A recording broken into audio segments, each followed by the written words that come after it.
All right, Marine Terraces.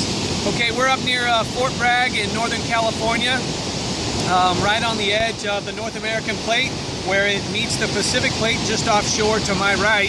And this is a good spot to see an evidence of different forces that create marine terraces. A marine terrace is simply an elevated platform that causes because the earth got lifted up.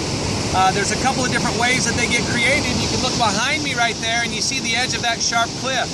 One way you get a marine terrace is if suddenly the sea level drops.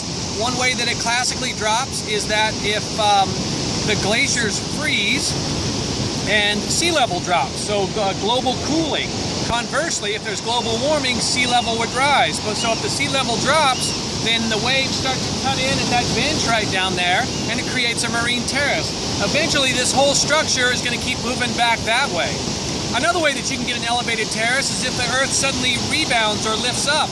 So if you had a large mass of ice on there that melted, as these glaciers melt, all that weight of the overburden goes away and the shelf starts to lift up just a little bit. Hey Pumpkin, I think your finger's in front of the lens. Good job. Oh, it wasn't? Okay, cool.